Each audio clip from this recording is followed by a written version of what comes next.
Hello and welcome to episode 52 of Can We Still Be Friends, a podcast that tests the limits of the friendship between two people who mistake movie taste for personal morality. I'm Nate Goss, here with Ryan Ebling.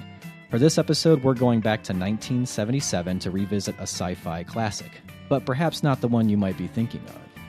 While Star Wars is, of course, the most massive sci-fi movie to come out in 1977, we've decided to watch Steven Spielberg's Close Encounters of the Third Kind. We've both seen this movie, but as you've come to expect from us, we felt like we needed a rewatch to really know what we feel about it. Even though Close Encounters was the also-ran sci-fi movie of 1977, it still earned a respectable $128 million and received 8 Oscar nominations, winning for Best Cinematography. While Close Encounters is often held in high regard by film buffs, over time it hasn't seemed to retain the pop culture traction that Star Wars or many other Spielberg movies have. So does Close Encounters of the Third Kind mean something more than it gets credit for? Or have we all just started noticing something a little strange with Dad? Keep listening.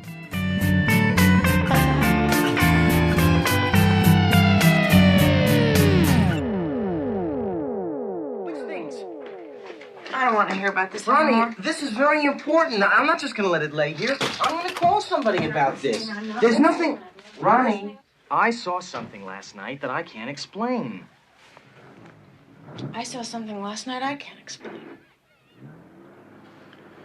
I'm going out there again tonight, you know. No, you're not. Yes, I am.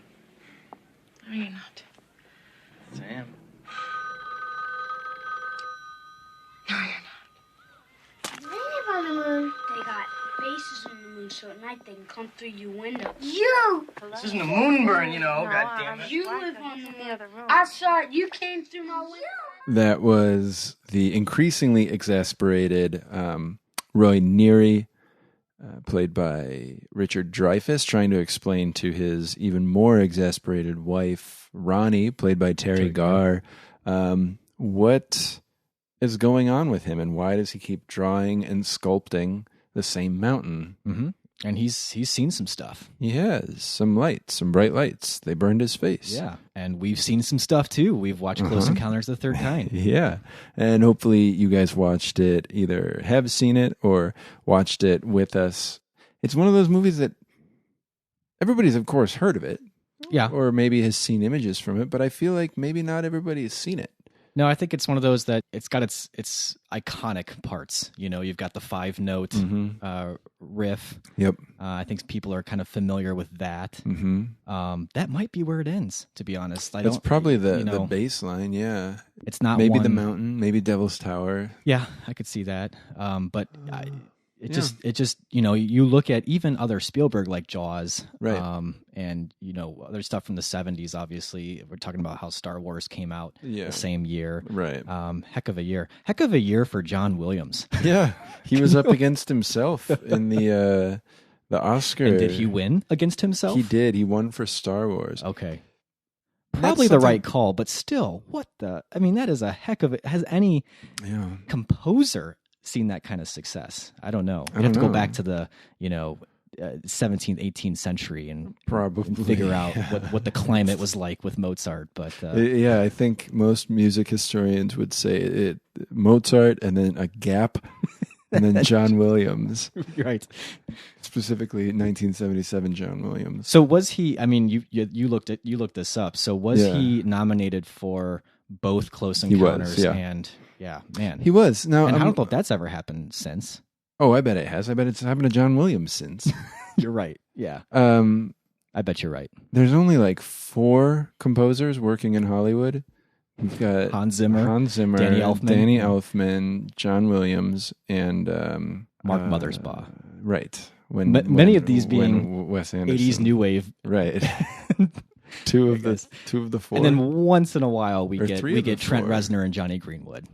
Right. Though never together. I would be interested to hear them. Yeah, you're right. Huh. I wonder how Atticus Ross would take that.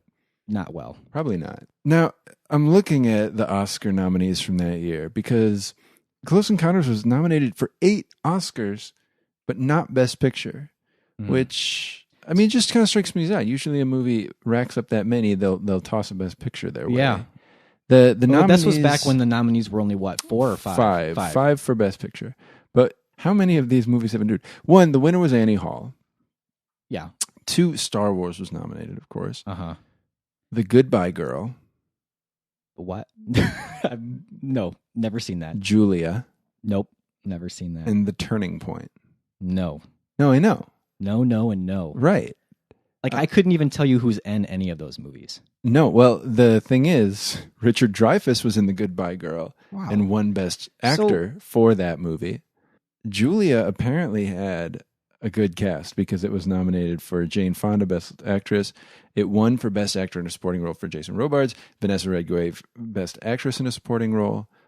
But everywhere else, I mean, poor Close Encounters, aside from cinematography, which it won, all the other awards that it could have won, set design, sound, Probably went to Star Wars. all went to Star Wars. Yeah, All the editing, technical stuff. Mm-hmm. So it looks like Visual the effects. Academy wanted to reward its technical achievements, and it just so happened to come out the same year as Star Wars. Right. It's just bad luck. Yeah, But, you know, it couldn't have been too bad because Lucas and Spielberg would then go on to work together on Raiders. So right. they were probably able to bury that hatchet. Yeah, you know? they were pals from the get go. Yeah, Anyway. well, now that you've put us in 1977, I think that did a really good job of sort of, getting us Thank you. to absorb that year and that time period a little bit. Yeah. So Close Encounters, a couple reasons for watching this. Right. Number one was 40th anniversary. So it's been Right. 40 years. It seems like Yeah. longer than I would have thought. But I'm getting older, so Right. that makes sense. Second would be, we talked in our last episode as we were closing that we haven't ever done a sci-fi movie for this podcast. Not this before. type of sci-fi. I mean, Like straight on sci-fi. Right. I mean, I'm Right. trying to think of what else would be even I close. mean, possibly. If it's contentious, but the Avengers, whether superhero is Superhero, sci-fi okay. or not. Yeah, I wouldn't say that, but yeah. And then, probably the other reason is just we've done a Spielberg movie before. We did Hook, but we really were that- focusing on our history with Yes. it, not the Steven Spielberg thing. So I don't think we've really dug into Spielberg too heavily, and I think this is a great movie for us to revisit to do that with. I do think. too, and on rewatching it, I was very pleased with how Spielberg It is. Yeah, I know exactly what you mean by that too. So why don't let's talk a little bit about Close Encounters. Let's talk about Spielberg, and let's get into it because I there's a lot to talk about with this one. There's a lot to dig into. It is rich, meaty topic. It is. Well, let's talk about now. We both said in the intro that we had seen this before, but would you actually have said that you had seen this? Like, you know what I mean? Like, you had a good recollection of it before you jumped in this time? Not bad. Yeah, I've seen it. I wouldn't say it was in the time that was just fine. Haven't seen that. Haven't seen this. Haven't seen this. I'll see it. Ripping It through, was, filling in the gaps. Yeah, it was actually during one of my, and this was not appropriate apparently. It was one of my summer blockbuster binges where I think we both do this in the summer. We watch Big movies. Yeah, things that we've seen and things we haven't seen. I at least rewatch some blockbusters, and but Close Encounters was not a summer blockbuster. It was actually a winter release. So Right, but I think was wrong in that. But it's got that feel. It does have that feel. And I think that I was watching not to sidetrack too much, but I was watching a special feature with an interview of Spielberg, and he wanted it to be a summer release, and it just didn't work out that way. He felt like they really rushed it. Yeah. So my memory of it is not lost in the sea of other movies that I've seen. So you've seen it within the last few years then. You would have been at least an adult. I'll put it that way. Yeah. I'm pretty sure I was married. So in the last 7 years. And that was your first time seeing it? Mm-hmm. And I liked it. Yeah. I mean, it's got that very Spielberg feel. It's got, I mean. At that time, you would have given it, what would your letterboxd rating 4 have been? actually is what I rated it. Okay. So for you, it is one of the ones that was lost in the sea, or is it one Absolutely that you lost. watched as a kid? I watched it as a kid. I think I actually watched it maybe 2 or 3 times as a kid, but It's not exactly a kid movie. No, I know. And I watched it in patches. My parents liked it. And so they would watch it once in a while. And I never watched it with them, I don't think, but I think I just was able to pop it on. And but I think I was probably like 10 years old or something. And I briefly mentioned this in the last episode.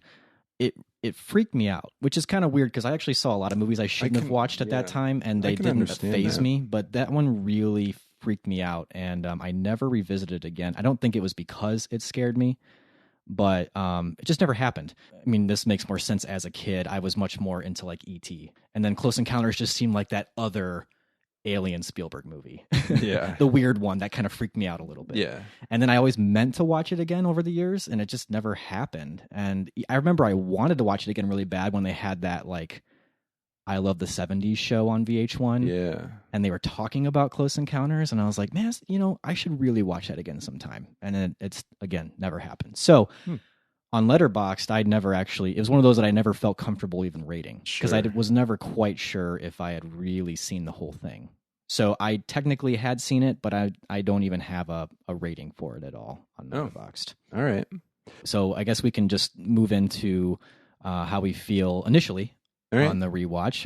Baseline star rating on Letterboxd. You've just watched this movie. I've just watched this movie. Hopefully our listeners have just watched this movie. So what are we thinking? What's your feeling on Close Encounters? I would keep it a 4. Yeah. I liked some things, I think, more than I did, and other things I was sort of like, I can see why this movie didn't catch on. Yeah. Certainly, I mean, it's not Star Wars. It's not supposed to be Star Wars. I'm not saying compared to Star Wars. I can see why, say, like, E.T. caught on more. I can see why not everybody loves it. Right. And this one's a lot more chock full of, I think, ideas than something like E.T., which is a lot more, not that this doesn't have good characters and doesn't have something that's more character driven, but this is certainly something that's more about Spielberg's trying to get some ideas out. Yeah. And I'm also going to do 4 stars. That feels good to me. So I think we're kind of on the same page here. Well, but thanks I really for listening. We will catch you next time. What are we going to talk about next time? But yeah, I agree with you. I can certainly see why Star Wars was more of a phenomenon than Close Encounters. But I really like this movie a lot, and I really like the Spielberg aspects of this movie. Yeah. Well, let's start where Spielberg starts at the beginning, and talk about some classic Spielberg things. Yeah. For one, that beginning, that classic Spielberg cold open. Yep. Where you've got desert. I mean, it reminded me of. Well, it was the desert, but it was Mexico, right? Right. Yeah. And that opening scene just sets the tone so perfectly for what you're going to see, even though it's very, very loosely related. Anoche y me cantó. El sol salió anoche y me cantó. He says the sun came out last night. He says it sang to him. Il dit que le soleil était venu ici hier soir et qu'il chantait pour Louis.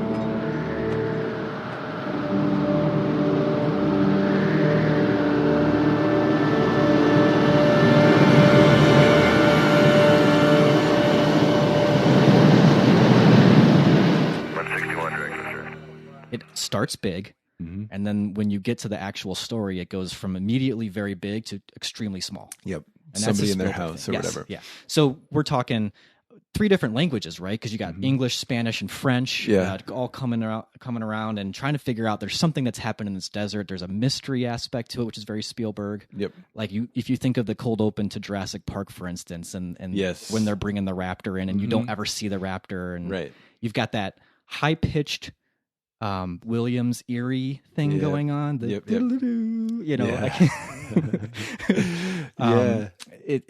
score and everything, and you've got a group of characters, only one of which you really need to remember.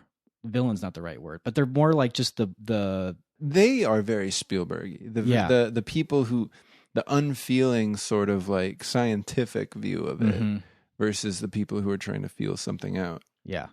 It would be interesting to me to watch all those cold opens and time them and see if the beats are anywhere near each other, because they feels like they would. And they are so Jaws is that woman in the beach. Yeah. Or in the party and then the beach. Yeah. Yep. And then the woman swimming alone. You've got Raiders of the Lost Ark. You've got the iconic, going into the temple and chase, the big stone and everything. The Jurassic Park one, definitely. Well, it's exposition by question almost. Like he guides you to asking the right questions.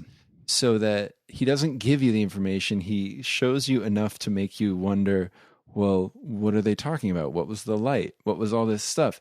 And in Jurassic Park, what's in there? What's so bad about raptors? Why do they, like all these things? And so instead of just laying things out, he forces you to ask these questions. He raises these questions, and they're not deep, or they're these very broad questions that you're asking in your mind, like, what is going on? What is this? And because they're not so like, obviously they're not answered. They're just supposed to kind of open you up. They really open you up into this movie so that by the time you get to the small stuff, you are ready to just fully embrace what's going to happen in this movie, I think. Yeah.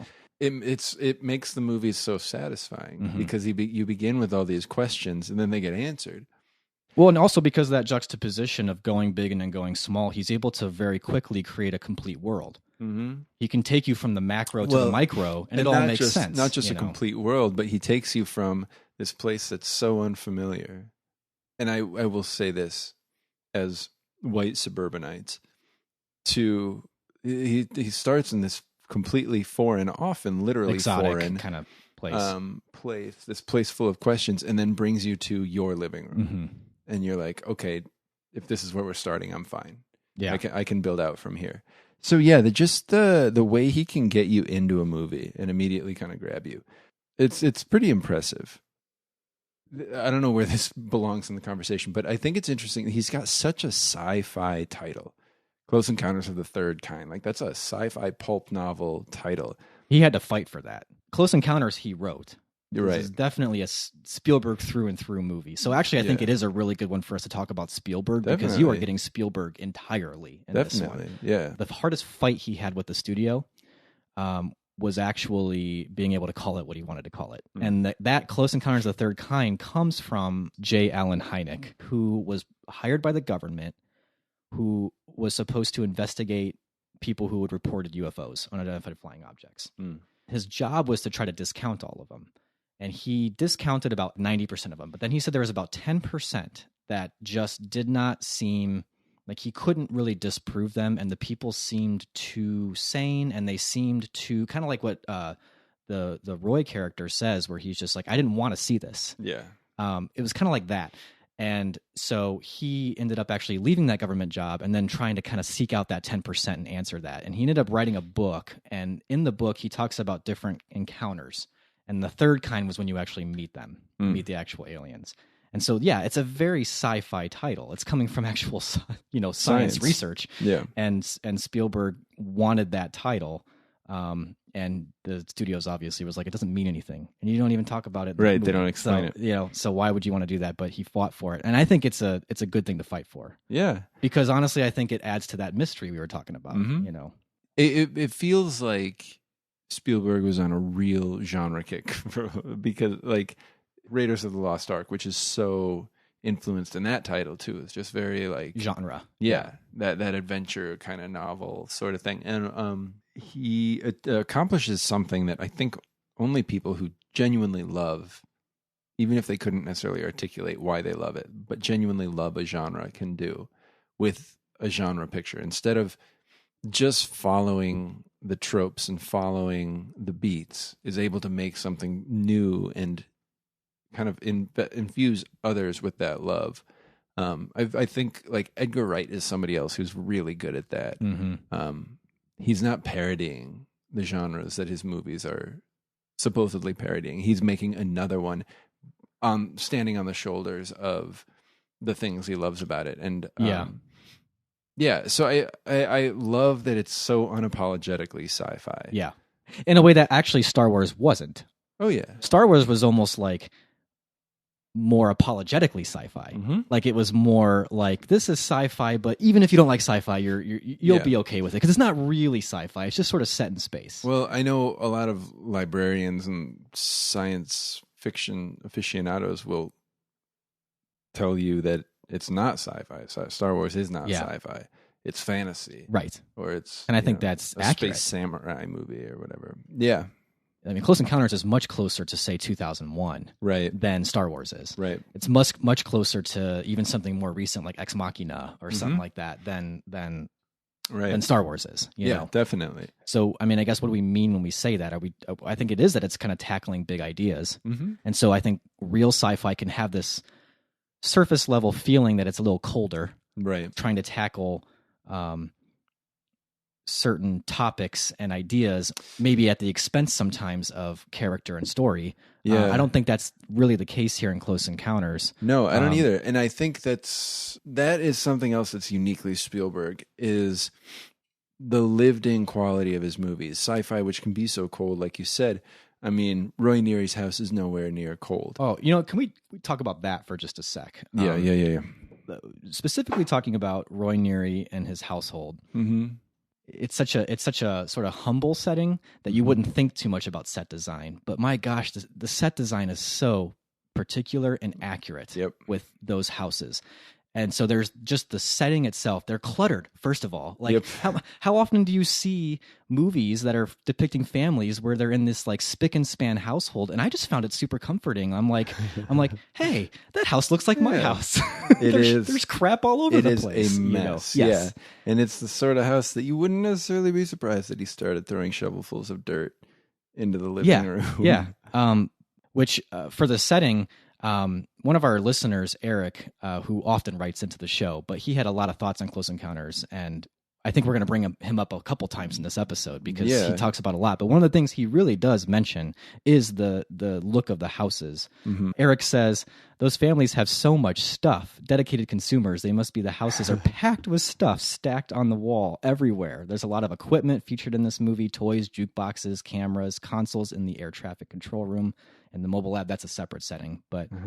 But then he even goes on to say, like, he mentions toys that like he remembers having. Yeah. And that's a very Spielberg thing too, is just like, it's going to be the stuff that you remember growing up with, or if you were growing up at the time, the stuff that was in your bedroom. Very familiar. Yeah. Very familiar. I think that's part of why he's got so many corporations and branding, like the connectivity, the shorthand. Like, this is not some other world where aliens have visited. This is your world. Right. This is the world of Shell Oil and the world where we attract those aliens with Reese's Pieces and ET. Right. Exactly. But going back to the homes and the family scenes in general, the actual dialogue whenever they're in the house is so chaotic. Oh my gosh. And it's accurate. That's the thing. Like, it is chaotic. It is stressful to listen to, but it is so accurate. There is not a moment those parents are talking where there's not a kid banging on something, a piano being banged on, the kids trying to yell and get their attention while they're trying to talk to each other. TV. Yeah, the TV's on. Maybe it's just my life, but it seemed very true to life to me. Honey? And you also promised Goofy golf. Oh, yeah.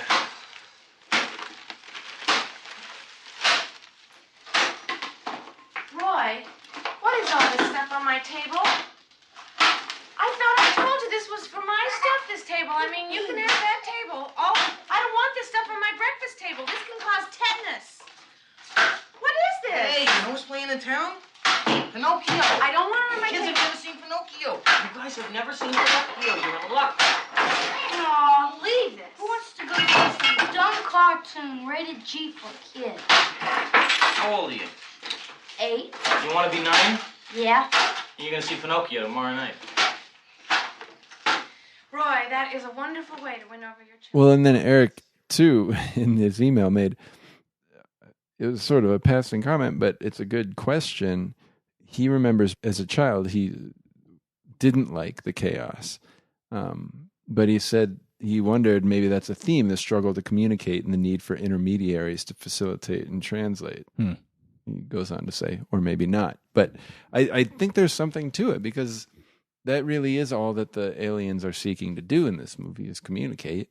And it just so happens that their contact with Roy and the other humans who encounter them, it throws a wrench into their ability to communicate with other humans. But they all have that, I don't know what this is, but I know it's important. I can't stop thinking about this. It's not an uncommon feeling for humans to say, there's something I want to say, there's something I can't let go. I don't know how to say it. I don't know what it means. I don't know why it's important, but this is just something that's a part of me. It's yearning.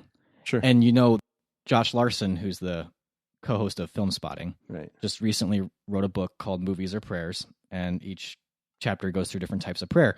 And he has a chapter on prayers of yearning. And in there is a section on Close Encounters because he talks about this obsession that Roy has, which is kind of indicative of humanity as a whole, of what exactly you're just talking about. Yeah.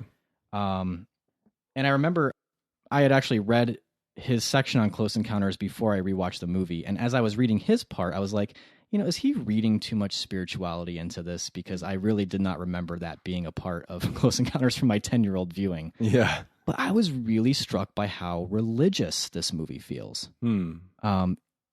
This movie seems to almost entirely be a narrative of religious experience, but wrapped up in a sci-fi narrative. And that's not really coming from Josh. He's not quite going there. I'm the one who's going there. Yeah. But all Josh really says is that it is a conversion experience that he has, but he's not quite sure yet what it is he's supposed to believe. And then Josh says, and so he goes on a yearning journey. Roy is nothing if not an impassioned seeker, akin to the psalmist whose soul yearns, even faints for the courts of the Lord. He says, quote, there is comedy but also tragedy here as Roy's obsession becomes so all-encompassing that he's eventually willing to leave his young family behind in pursuit of what he does not yet fully understand. But I think that's what Spielberg's playing with a little bit, is like what you're talking about, this feeling that we all have in us. There's something out there, I don't know what it is, but I got to figure it out, and that you're willing to almost do anything to get there, It could be anything. It could be religious. It could be just ambition. It could be talent. It could be, there are a lot of things that I think it could speak to. Josh mentioned the comedy and the tragedy. This may not be the time to get into this, but it is. I will say that like you said, there are a lot of ideas in this movie. I think that the movie can feel very uneven at times because of that.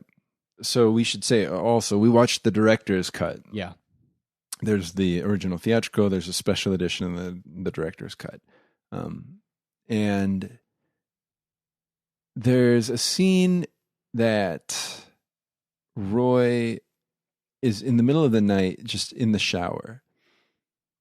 And his wife kind of wakes up and sees him in there and says, we can get some help.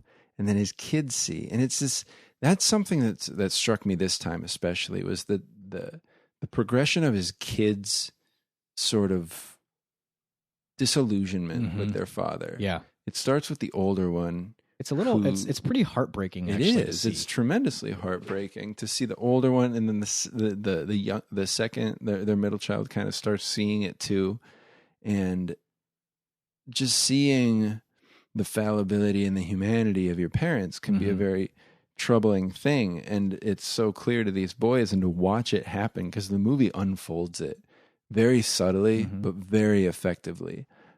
But in that scene where his wife, wakes up and sees him in the shower, she says initially that she wants to help him, but then she just gets angry at him and is done with him. I don't understand what this is! Neither do I. Get out!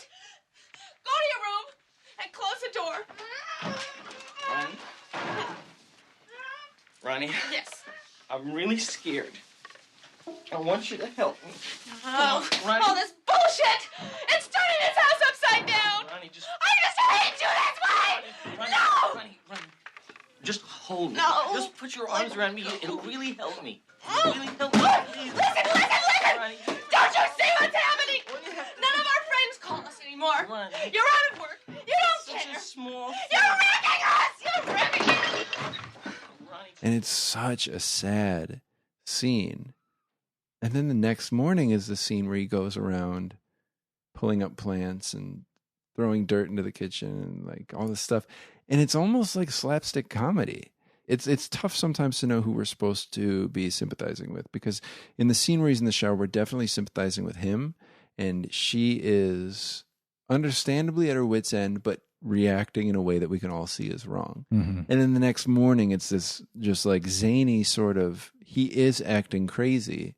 Why would she stay? It's just, and then it all sort of builds up to the questionably triumphant moment of him going on the spaceship. Right. Because it's he's leaving his family. He's abandoning his family. Are we supposed to be okay with that because they broke up? Like, are we supposed to believe that she left him and it's over? Because he's still leaving his children. Right. Yeah, it's a very hard thing. But I think that actually goes back to what I was saying about how surprised I was by how much this seemed to be a meditation almost on religious experience, because you have this thing. It's almost like a road to Damascus moment, like this bright light that just basically blinds him, and he can't describe what happened, right?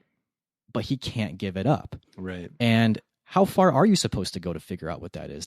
Should that become the all-consuming thing that your life becomes the part of? Because I think especially with the values we have on family, that becomes a very tricky question when you're talking about someone abandoning their family to go on a spaceship, Right. But one of the things that, Josh Larson does talk about in his section on Close Encounters, you can read Close Encounters Climax, a bravura.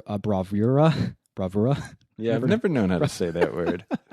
Bravura light show in which Roy climbs that mountain and reconnects with the aliens in ecstatic matter in a variety of ways. It is, to be sure, a moment of familial abandonment. And Spielberg's parents divorced when he was a teenager, and broken families are a common theme in his films. Yet it is also one of religious devotion, perhaps something like James and John leaving their father behind to follow Jesus. It kind of makes you think about this being a thing in religious traditions of like, once you have that experience, that's all that matters, and then it's almost like Spielberg's kind of, in a way, testing that, like, this is a transcendent moment. This is something that no one's ever seen. This is like a really beautiful thing, once in a lifetime thing that you have to make a decision if you're going to be a part of it or not. But is it worth abandoning your family for? I don't know. And the other thing is, I don't think Spielberg really does give any weight to that second half of that question. Yeah. You don't ever actually see the family again once, and you don't even get a sense that he's given them a single thought since he's made that decision to leave. Right. And I think you're right. But you also know, because he has a little fling on the mountain, a kiss with Melinda Dillon's character, and he still leaves her, meaning that he wasn't just looking for an escape out of family life and finding it in another woman or anything. That kiss, it has to be this one thing, right? Because the kiss never felt romantic. It felt like an exaltation, like, what I'm talking about. It's a connection. Yeah. And by the way, Spielberg was a believer at this time. Like, I mean, he was a believer in UFOs. Oh, okay. And a strong believer, actually. Interesting. And then he's since changed his mind about that. Oh, yeah. It's a very earnest movie. It's also interesting. So we talked about how in the cold open, Spielberg can get us to ask questions. It feels like in this movie, the mystery is the mystery. Like, what is the mystery is the mystery that's being solved. Does that make sense? Like, Roy's looking for answers, but he's also looking for questions because he doesn't even know what to ask to get the answer. So it's not exactly a movie where our questions are going to be satisfied because we don't even know what we're asking. Well, what did you make of the moment when the Truffaut character, Claude Lacombe, straight up asks him, "What do you want?" And Roy says, "I just want to know that it's really happening." And I think that that's supposed to be very important, but I'm trying to figure out what that means for the movie. Like, is he just trying to get some sort of vindication that what he saw was real? Well, because he's questioning what he's seeing. Yeah, even? I took that to mean that he feels crazy, but he's not crazy if it's real. So just, tell me that I'm not crazy, that I have had this encounter. I feel so different for a reason, almost, I found strangely like similar types of statements or just general feelings about where our country's at right now. Like, we're starting to question our own realities even. Everything I thought kind of made sense around me doesn't really make sense anymore. And how can people have such a different idea of reality than me? Right. Yeah. Not in these exact words, but there's a part of me that's like, I just want to know that the world that I see around me is the real world, And I thought it was weird to kind of hear that echoed in Close Encounters. That I'm not misconstruing things. Yeah. That I'm not so out of it or whatever to miss what's actually happening. I don't know. Maybe this movie is that prescient. Well, here's the thing. So Spielberg, he started from the end and worked his way back when he wrote this movie. He kind of had an idea of he just wanted to shoot. How do we get someone on a spaceship? He knew that he just wanted to shoot contact. He wanted to shoot aliens coming down on a ship and communicating with people, and he wanted to do it as an opera, basically. That's all he knew. And then he worked backwards, and he had to kind of figure out how to work backwards. And then Watergate happened, and he said, that's it. It's going to be a government conspiracy. You know, and you've seen that theme through a lot of Spielberg. You don't trust the government in Spielberg movies. They want to take E.T. away. Yeah, you know, especially that 70s, 80s Spielberg. Definitely, It's a kind of an anti-government kind of thing, or at least you can't trust the government. They don't have your best interest in mind. Right. You know? They don't get it. And so that does make me think of Close Encounters within that sort of, you know, what is it saying about not only reality and truth, but what the government does to shape your reality and your truth and try to keep it from you in certain ways. Right. Know? Especially since we see a lot more of the thought process of the government in this movie. We actually see them brainstorming the cover-up. I still like the flash flood idea. Where are you going to get the water? We've had about 2 inches of rain in the last 16 We can do a survey of dams and reservoirs in the areas and tell them when one's going to burst. And besides that, there's not enough water in those reservoirs. Wait. Contaminated water affects people, crop, animal, disease. Yeah, epidemic. The plague epidemic. Disease? What kind of disease? The plague epidemic. Nobody's going to believe in plague in this day and age. Anthrax. Ranching country. Yes. There are a lot of sheep up on those hills. Wait a minute, that's good. That's good. I like that. It would create a panic. But it may not evacuate everybody. There's always some joker who thinks he's immune. What I need is something so scary it'll clear 300 square miles of every living Christian soul.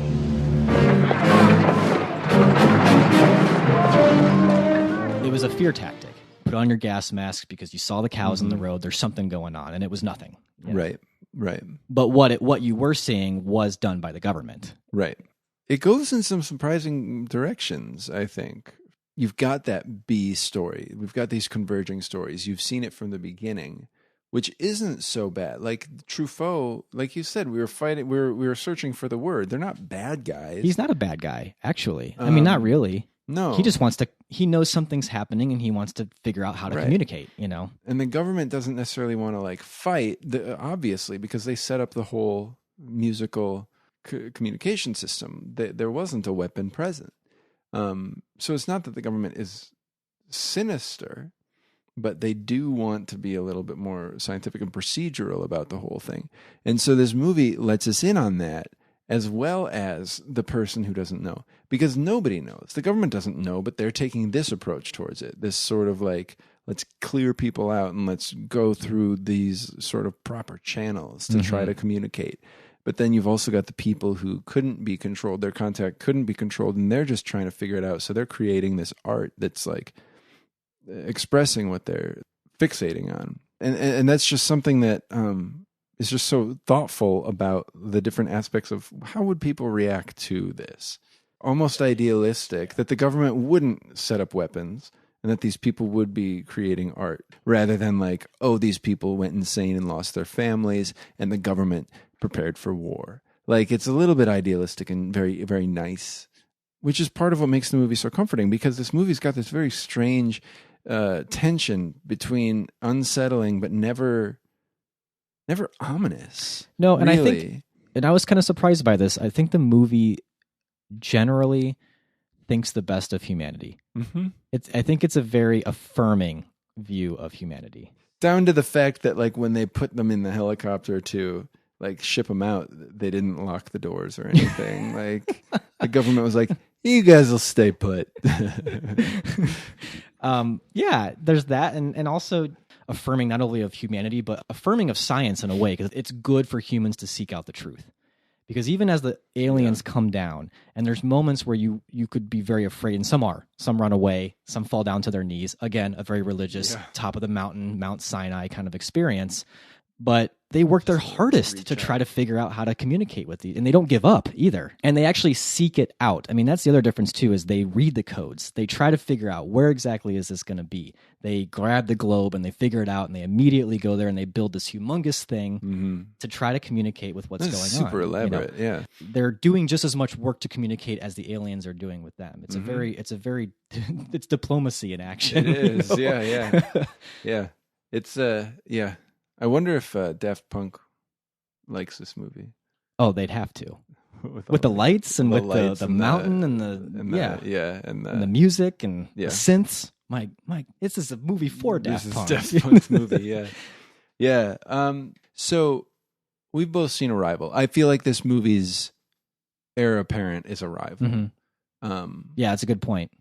And my brother-in-law asked me, like, would it be too scary to show to somebody who's like, doesn't like scary movies? And the question kind of perplexed me because I'm like, well, no, it's not scary. But it is disquieting. Well, it's scary, uncertain. It's uncertain more than anything. They're both uncertain. They're both disquieting. But they're never scary or ominous. Richard Dreyfuss's encounter, it's disquieting. Like, to watch what's happening to the the street signs and everything, you don't like it. And by the way, technically, that's just such an awesome scene. The mailboxes and the not just mail. But I was thinking what really stuck out to me was what happens to the objects in his car. Yeah, yes, because we're never outside the car in that moment. But and everything starts like floating and like you feel like he must be facing up, like whatever. Who knows? I don't know what happened exactly to his truck. Yeah. But it was such a brilliant way to shoot that scene. And it's a microcosm of the movie because the people who are plagued, which is probably too strong of a word, by the visions after seeing the aliens, they're never afraid of what they're seeing. Well, I'm going to disagree and push back a little bit on you. Okay. Just a little bit here. And this goes with Arrival as well. I do think that there is legitimate fear and panic in the moment of the unknown, when it's unknown. Sure. And I think that the movies, though, both of them, Arrival and Close Encounters, are not saying that that's a bad thing, but they're saying that you have to move past it. Because I'm gonna go back to my 10-year-old self. I was right to be completely afraid of Barry's abduction. Barry's abduction still kind of freaked me out when I watched it. Yeah. It really did. I'm not showing this to my kid. As a 34-year-old adult, when he opens that door and it's that orange light just basking in, and there's the red light coming in through the keyhole. But what amazing visuals. Oh my God, it's amazing. Like it is so the well red done. light on the blinds. Yeah, and like so effective. And you're not seeing anything. It's just light in a room. And the wind. What I think is a very, very stark contrast is the reaction of Barry versus the reaction of his mother. And that, I think, is really the point of the movie, that if humanity needs a childlike curiosity, and Barry is never afraid, but his mother is terrified the entire time, as she should be. Yes, it is unknown, and that's by definition going to be scary. We fear what we don't know. But that in both these movies, they are in stark contrast to a lot of horror and suspense. It's saying with science and with inquiry, we usually find out that it's not worth being afraid about. Yeah. And I think that is a very unique message to those movies, because there is also sci-fi that says the complete opposite. Right. Sci-fi that says, the more that we know, we don't know how to handle that knowledge, and we do terrible things with it. Right. But this is a very different message. It's a very positive message. But I will say, where I want to kind of push back a little bit, is that those moments of the unknown, you do see fear, and you feel fear as a viewer, I think. Were you not scared at all during, or at least a little tense during Barry's abduction? I think it's shot in a way where you're supposed to be a little tense. I mean, you've got the... No, definitely. That's the thing. I didn't use words, and it wasn't pointed. I wasn't like trying... In my notes, I've got words like disquieting, intense, but I think because, like you said, Barry's not afraid, and so many people are just curious about it. It feels reassuring to us as viewers, like this is and could be scary, but don't worry.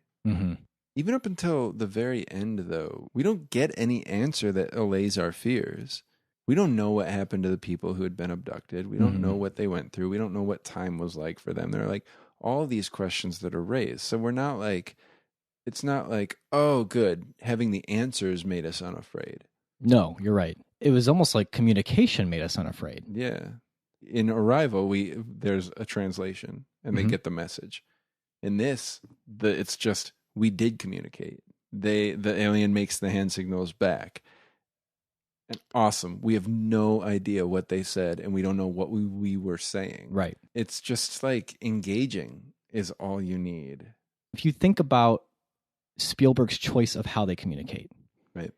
Light and music, that ties together this macro-micro thing we were talking about with the opening scenes, because you do get this universality to communication, especially when they go to, is it India, I think? Right. And you've got the groups of people chanting the 5-note melody, you know, and they all point to the sky as to where they got it.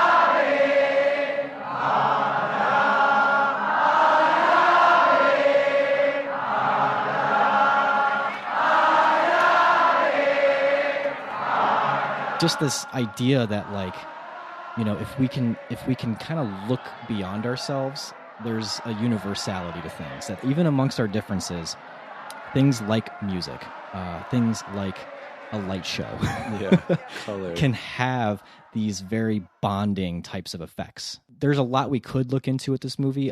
Part of me thinks that the movie intentionally leaves a lot to be questioned. Oh yeah, for that very reason. Yeah, you know, that's kind of good sci-fi. It makes you meditate on a lot of different things, right, as we have so far in this episode, kind of in a very wandering kind of way.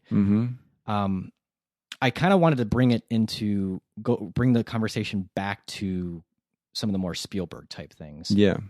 And one of the things I noticed was, you know, when Stranger Things came out, everyone talked about that being so Spielberg feeling. And I remember when I heard that, I agreed, but I was definitely picturing like E.T., maybe Goonies, because Spielberg wrote Goonies. I think a story credit, yeah, but there's a lot of Close Encounters in Stranger Things, with especially the way that the Winona Ryder mother character acts. Sure. In that sort of frantic, it's that manic but obsessed kind of way. Yeah, like, I am right. I don't care what you think, you know, and I'm going to do this. Yeah. You know? Well, I think there's a reason that there's so much Close Encounters in Stranger Things when people just call it Spielberg, because there's so much Close Encounters in all of Spielberg.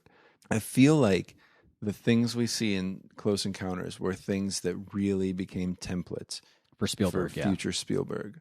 Not the least of which being the fact that Steven Spielberg thinks that people can sleep in any and every position. Like the kid's legs hanging all the way off the top bunk of the bed. And like... That might have some truth to it. I've It's seen possible. my boys in some very odd positions. I just think it's really funny because it's true and again, I know he didn't direct it, but Back to the Future, there's Marty like sleeping in like just this really strange position with one arm under him, one arm behind him. You know, he told Zemeckis to shoot it that way. Like, I've got one request. That's the thing. Yeah. But yeah, it's the family relationships, just the pacing, the way he unfolds that, like, again, it's not like, I mean, this isn't, you know, the first person to ever do two storylines, but storylines that are so different with the government and the characters that we know. That's what Stranger Things is. That's its bread and butter. It's like this group of kids in this small town and the conspiracy, the whole you know, government side of things. Right, exactly. But and then the domestic, the pretty gritty view of domestic life is something that Spielberg has maintained in a lot of his movies. I was just about to ask the question, why do we both say 4 stars? Not 4.5, not 5, you know? Yeah. Why not anything bigger? I think there are 2 reasons that I could pinpoint, and they're fairly disparate. Like, they don't seem to go together. One is that the movie is sort of uneven. There were so many ideas and so many things going on that he threw them all up there, and most of them worked. And it's enough of them worked that we can ignore the ones that didn't. And at the same time, there's not a lot going on in the movie. Right. it can feel kind of slow. That may be why it didn't click either. It's not 2001, but it's not Star Wars, and it's definitely got moments, times where the movie is just sort of sitting.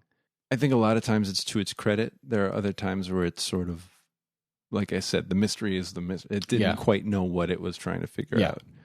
Yeah, I mean, if you ask why this isn't like a 5-star movie for me, it's kind of hard to pinpoint that. I think that we could tease out things, you know, like I don't feel like it really fleshed out the abduction aspect of it, like those I don't even, were they sailors or were they the people who came off at the pilots? They were pilots and sailors, and they hadn't aged. And of course, they don't really explain much about that. But I mean, I think that's part of the point. Is it's supposed to be a mysterious kind of thing, but like it also seemed kind of wedged in there, right? So yeah, there is that sort of unevenness to it. Yeah, it was a really effective way to open the movie and create the mystery, and then they had to close that at the end. But don't look too much into it. That's kind of a whole movie in itself. You know, that's the thing is that there is also an aspect of this where there's so many ideas that you're kind of like, boy, you know. On one hand, it's impressive that you pulled off a movie that holds together as well as it does, but it was almost destined to never hold together all that perfectly. But ultimately, I think for me, does this feel like a 5-star movie? Well, it's a really, really good movie. Yeah. Doesn't have that really place in me. It didn't quite connect on that special level where you're kind of like, this is sort of, you know, a core movie, I guess. Like, it's not, I don't know how often I would feel like I need to go back to this movie. I don't know how often I would feel like this movie defines me or my thinking, you know, in a lot of ways other movies have. Yeah. It's just a really good movie. Yeah. And it does make you think. By equation, it should have everything that would make it a 5-star movie for me, but there's just something missing. Yeah. I'm with you. We seem to be almost identically on the same page here. Yeah, I think so, because I mean, we don't have a lot of bad things to say about this movie, really. No. We both really enjoyed watching it. Yeah. I would recommend this movie. Yeah. I think it's an important movie. Where would you put this in your ranking of Spielberg? Oh, of the 56 credits on IMDb, where would I put this, huh? I'm curious, I would probably put it top 5. I think so too, for me. So I think we really are on kind of the same page. In some ways, it's like top 5 with a bullet because he's directed some real shit. But at the same time, it would have to be contingent on what I'm ranking them based on. You know, like Nostalgia Hook would be up there. Jurassic Park would be up there. Right. But as far as like great movies, would they make the cut? Because you've got Raiders of the Lost Ark. You've got... yeah. Gosh, yeah. You've got Schindler's List. You've got Saving Private Ryan. I think Catch Me If You Can's an amazing movie. I think as time goes on, Lincoln will be appreciated more. I thought Lincoln was an amazing film. I probably need to see that again. I haven't seen Amistad. Yeah, man. Boy, it's a harder question than I thought. Minority Report's good. So it's tough to say. I think sometimes we overlook Spielberg. Absolutely. You know, like he doesn't get the credit. There was like a 10-year span where he was just kind of Spielberg, you know, like the next one. Right. But no matter what, the guy knows how to tell a story. Mm-hmm. Being palatable is not, shouldn't be a mark against somebody because he still knows how to break ground or be artistic and be palatable.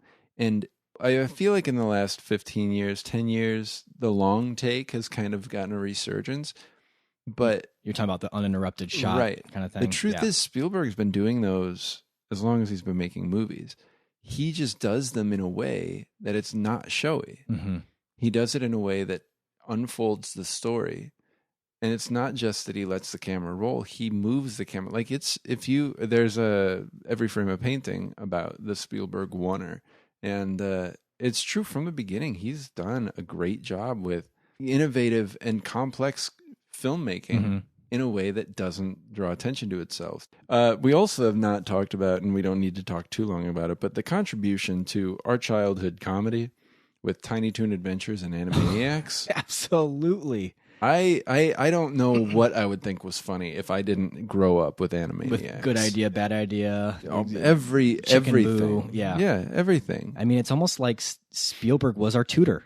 He taught us how to watch film when we didn't know it. He taught us what to think was funny, and we didn't know. Comedy. Yeah, yeah. Well, I would say undoubtedly best buds on this one. Yes, agreed. Best buds. Undoubtedly Spielberg fanboys. Yes, and you're gonna leave 4 stars. I take it. Yeah, I'll leave it there. I'll leave it 4 stars. But as it's well. a real familiar, loving 4 stars. Mm-hmm. Yeah, same here. All right, well that feels good. Yeah, and we did our sci-fi episode. I don't hope we did the genre, the entire genre justice. Done and done. We never have to revisit that genre ever. You're welcome, sci-fi. Let's talk about what we're going to discuss in our next episode of Can We Still Be Friends? So for the next movie, on June 23rd, I believe, Sofia Coppola's next movie is being released called The Beguiled. And it's set during the Civil War. So a couple things. Sofia Coppola, a director we like, a writer and director we like. Period piece. Yep, a movie set, back in the day. We decided to do a movie that I've seen that Nate has not seen and watched Sofia Coppola's Marie Antoinette, which was her first sort of foray into real historical, although I guess Virgin Suicides was set in the 70s, so it was a step back in time. But it doesn't... It's not quite a... Costume drama. Yeah. Right. So... so this is 2006. 2006. So just a little over 10 years old. Mm-hmm. Kirsten Dunst, Jason Schwartzman. Mm-hmm. There's a lot, I think, going for me for this movie. Yeah. I think I'm going to like it. Okay. And I don't know how I didn't see it, but I just hope you didn't. do, It's one of those that just fell through the cracks, and I'm really excited to watch it. You know how much I love historical I do. I think movies. our listeners do too. Yeah. And this is sort of a unique take on that. There's some modernizing. It's not like crazy modernizing. It's not like a hip-hop musical. No, it's not it's not Hamilton. It's not Moulin Rouge. It's got a killer soundtrack too, right? I mean, that's something I've always loved about Sofia Coppola. If nothing as well, else, you should watch one of the original trailers that uses the song "Whatever Happened" by The Strokes. That just killed me. When you were sold. I was ready for it. Yeah. Yep. It was also a follow-up to Lost in Translation, so a lot of hype, anticipation for it. And I feel like it kind of came and went as far as movies go, but then I feel like it's gotten a lot of respect over the years. I'm feeling a lot of things here, but I feel like that's kind of my take we'll on it. talk about it more when we actually do the episode. But yeah, I think it's one of those movies that you could say maybe the same thing about Virgin Suicides too. But yeah, since then, its visuals have gotten a lot of references. A lot of people refer to them as the art that they are. Yeah, she just makes cool movies. She just makes very cool movies. She's a real cool lady. So I'm excited to watch one I haven't ever seen, but really feel like I should have this whole time. And I'm excited to see The Beguiled. Check out the Beguiled trailer too if you haven't seen that. And so you were a fan of Marie Antoinette, right? When you saw it? Well, yeah, I mean, we'll talk about it. Okay, all right, good. It's a little suspense. Good. I'm glad that we're leaving a little bit to the imagination for our listeners. Yeah, I mean, I haven't seen it since it was in theaters. Like it? Did he not? I have not seen it since it was in theaters. Okay. 11 years. Now, you say Coppola, not Coppola? I say Coppola. Me too. Isn't it Francis Ford Coppola? Well, I've heard people say Coppola. Who says that? People who know him. I don't know. If you say that, listener, call in. I need to hear that. We need to hear in a sentence. Francis or Sophia or Roman. Or honestly, anybody related to the family. Jason Schwartzman, Nick Cage. Go ahead, call in. What's the name of their winery? Coppola. So I don't know. This shouldn't be hard to figure out. No. I'm saying I could tell you, I could write it for you and spell it. It's spelled the same way. I don't know that I've ever heard anybody say like, "Oh, you got to try the new, Coppola Pinot Noir from Francis Ford Coppola, the delicious Merlot." Yeah, and Cabernet. Right. Of Coppola. Right. Savignon. Right. Blanc. I feel like I've heard. You really liked saying that. Yeah. Blank. Yeah. Anyways. Order that. What I'm saying is I don't think it would be hard for us to find Francis Ford Coppola talking about his own winery and pronouncing his winery. it. Okay. He probably won't. He probably wouldn't say his own name. Yeah. Or if there's like a commercial for their wine. They've got wine commercials, I bet right? I bet they're the best wine commercials. The best directed. They were back in the 70s and 80s. Right. Since then, they've become terrible.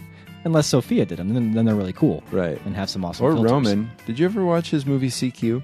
No. Is it good? I like it. So, a couple things before the next episode. Watch Marie Antoinette. Watch the trailer for Marie Antoinette. Watch the trailer for The Beguiled, right, with the stroke song. Who's in The Beguiled, by the way? Nicole Kidman, All right. Colin Farrell, All right. Elle Fanning, All right. Kirsten Dunst. All right. Mm-hmm. Good cast. Yeah. Oh, it really looks good, I think. And then also watch CQ. What is CQ about? If you can CQ. It's the letters C and Q. Okay. I'm telling you, that's the truth. I know. It's about a person who is making a sci-fi movie back in like the 60s. It's almost like the making of Barbarella. Jason Schwartzman's in it, and what's his name? You'd recognize him. So yeah. Anyway, okay. just I'll watch it. general. Jeremy recommendation. Davies. Jeremy Davies. That's who I'm thinking of. Yeah. That's the guy. Yeah. Mhm. Gerard Depardieu.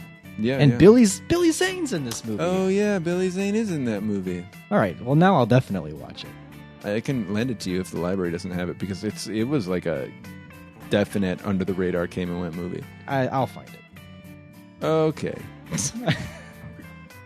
You underestimate my librarian skills. That's true. I will find it. Yeah, you'll find it when I lend it to you. I will find it. Here's my promise to our listeners. We will figure out whether it's Coppola or Coppola by the time of our next episode. Very least. That's the most we're promising. That's the most you can expect from us. That's the level of research that we do here. Right. Can We Still Be Friends? So if you want to know the answer to that, you'll have to tune in. Tune in next time, yeah. Subscribe on iTunes if you're afraid you're going to miss it. Yep. Google Play, Stitcher. Yeah. All that stuff. Yeah. Player FM. Player FM, yeah. And if you're over at iTunes, go ahead and leave us a rating. Mm-hmm. I mean, you're there anyways. Yeah. If you want to reach out to us and maybe talk to us and maybe be best buds with us, find us on Twitter at CWSBF. Mm-hmm. Find us on Facebook. Email us feedback at canwestillbefriends.net. Visit our website, canwestillbefriends.net. Or you can call our voicemail. We've had people who have listened to old episodes and given us just feedback on the in touch archives. with us, yeah. And we love that. Always I love hearing that stuff. So if you even are going through the back catalog and want to give us a call and leave us your thoughts or a message, give us a voicemail, 847-306-9532. That's I'm going to call it a hotline. That's the hotline. Okay, sure. That's the hotline to the call center. That's right. And we will put you right through Yeah. to that voicemail inbox. Yep. And it will get to us via the call center hotline. Mm-hmm. Our operators are on standby. Yep. Whether you call or not, thank you for listening. We appreciate all our listeners. Whether you're in the gym or driving, doesn't matter. We just appreciate the fact that you're listening. And Even if you listen to us to fall asleep, that's fine. we don't have a problem with that. Honestly, we just care about the numbers. That's right. And if half those numbers are sleeping numbers, they're still numbers. That's true. So thank you.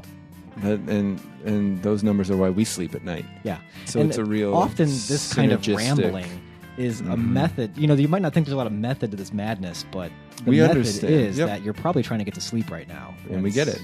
So good night. Yeah. Sleep tight. Thanks for listening. We'll see you next time when we discuss Marie Antoinette.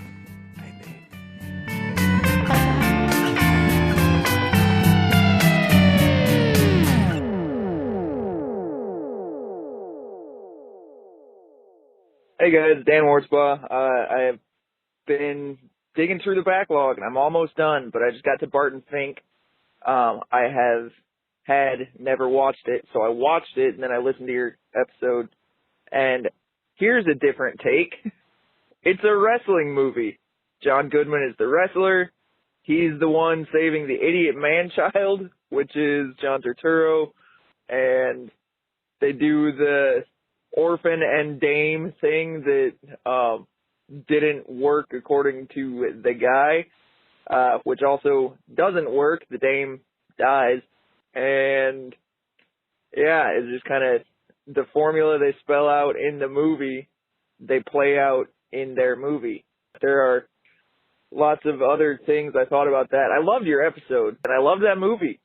So thank you for the recommendation of a movie that is now a movie I really enjoy. All right, talk to you guys later.